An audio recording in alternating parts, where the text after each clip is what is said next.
किसानों की हालत देखी तो उन्होंने ये सोचा कि अब मेरी बैरिस्ट्री जो है या मैं जो वकालत करके आया हूँ इसको छोड़ के अब मुझे देश की आज़ादी के लिए काम करना पड़ेगा।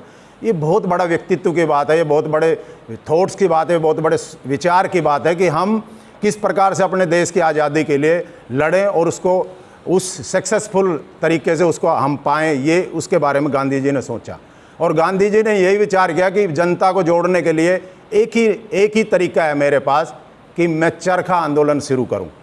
चरखा आंदोलन आप सब जानते होंगे, आपके घर परिवार में, हमारे घर परिवार में भी हमारी दादी चरखा काटती थी और सब परिवारों में चरखा काटते थे। गांधी के समय से वो चला आ रहा था और चरखे से सूत बनाया जाता। तो गांधी जी ने ये तय किया कि स्वदेशी आंदोलन इसके साथ चलाएंगे और जो भी ब्रिटिश के कपड़े हैं, जो भी विदेश के कपड़े हैं, हम उसका बहिष्कार करेंगे, उसकी होली जलाएंगे।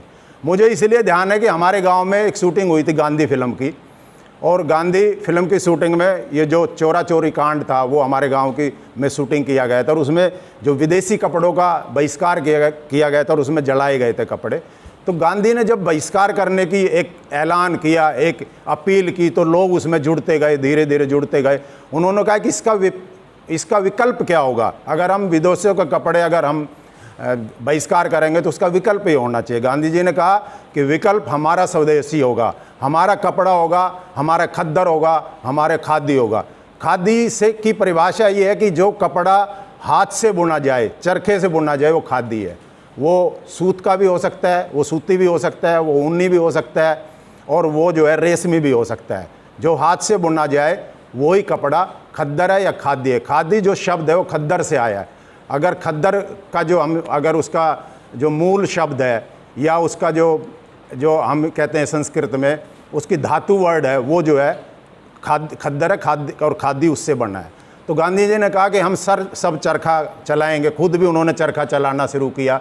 और ये जो अभी जगदीप जी बात कर रहे थे कि उन्होंने लंगोटी क्यों धारण की, लंगोटी इसलिए धारण की कि वो देश में घूम रहे थे, सब जगह जा कर देख रहे थे। तो उड़ीसा में एक घर में गए तो उसकी जो बेटी है बाहर मिलने के लिए आई और उन्होंने जब गांधी जी ने पूछा कि बेटा आप ठीक हो, आपके घर में कोई माता पिता नहीं है, तो उन्होंने कहा कि मेरी माँ है घर में, पिताजी तो नहीं है, घर में माँ है। तो बोला अपनी माता जी को बुलाओ मुझे, मैं उनसे मिलना चाहता हूँ।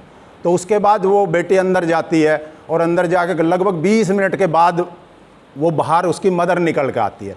तो गांधी जी देखते हैं कि अभी उनकी बेटी आई थी, अब बेटी तो आई नहीं और माता जी आ गई। तो गांधी जी ने पूछा कि आप आ गए, अब आपकी बेटी नहीं आई। तो वो लेडी ने रोते हुए बताया कि हमारे घर में एक ही धोती है और या तो मैं पहनूं उसको या मेरी बेटी पहने। ये हालात थे उस समय। ये हालात आप सोच सकते हो देश में, जब हमारे उस समय की हालात ये थी कि एक वस्त्र घर में है, या तो बेटी पहने या माता पहने। और हम जो है उस बात को गांधी जी को अदरवाइज लेते हैं कि वो ऐसे समय में था, उनकी वो नहीं होते तो हमारा देश पता नहीं कहाँ चला जाता, या हमारा देश का बंटवारा नहीं होता, या हमारा देश जो है ना बहुत विकसित हो जाता। आज की जनरेशन ये चाहती है।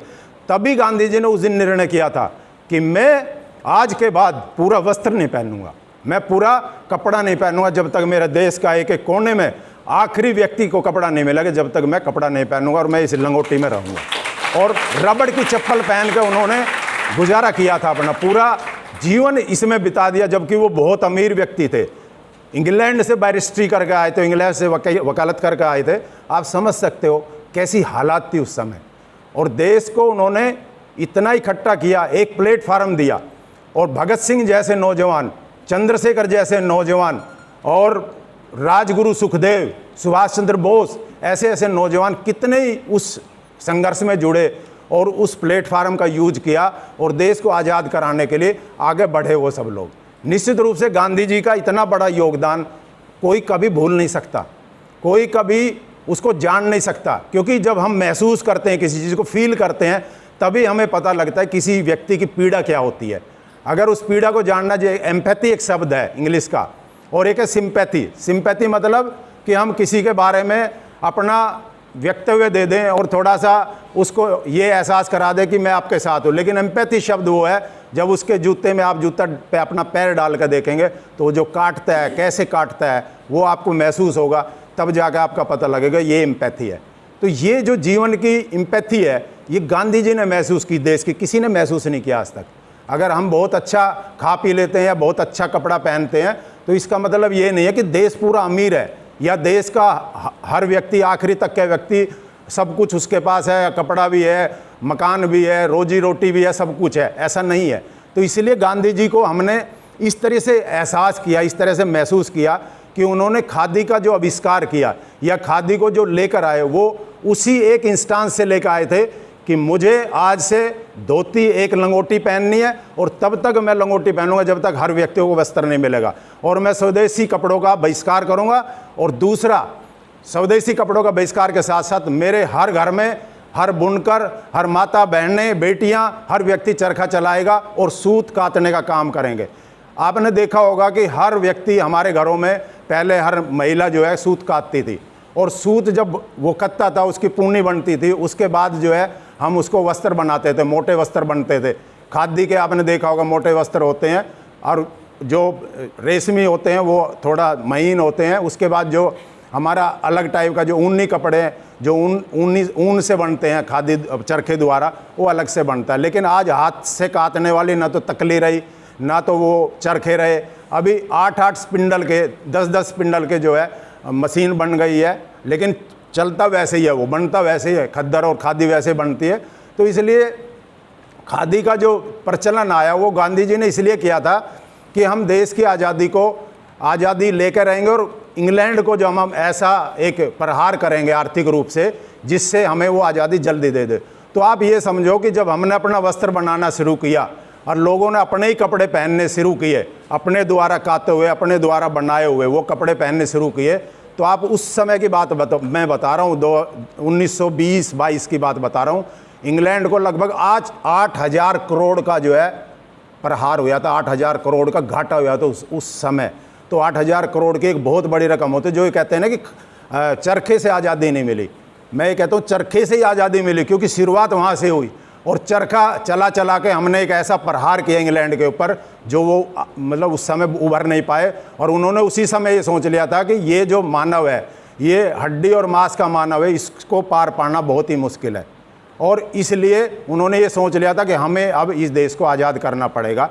खादी एक ऐसा वस्त्र है जो गर्मियों में ठंडा रहता है और सर्दियों में गर्म रहता है। तो हर व्यक्ति के लिए बहुत ही सॉफ्ट कपड़ा है, बहुत ही आरामदायक कपड़ा है। जब भी हम पॉलिस्टर के कपड़े पहनते हैं या दूसरे कपड़े पहनते हैं तो हमारे शरीर में जो है चुभता है वो। और दूसरा, ये खादी का कपड़ा जब भी हम पहनते हैं तो वो कपड़ा आरामदायक है। आप विदेशों में देखोगे जाके, आजकल बहुत ही ज़्यादा इसका प्रचलन होता जा रहा है। और आजकल जो है हमारे ये जो फैशन प्रतियोगिताएं होती है, फैशन जो हमारा क्या बोलते हैं उसको, फैशन शो होते हैं, ये HAU को भी करना चाहिए, टेट डिपार्टमेंट को, फैशन शो एक खादी का।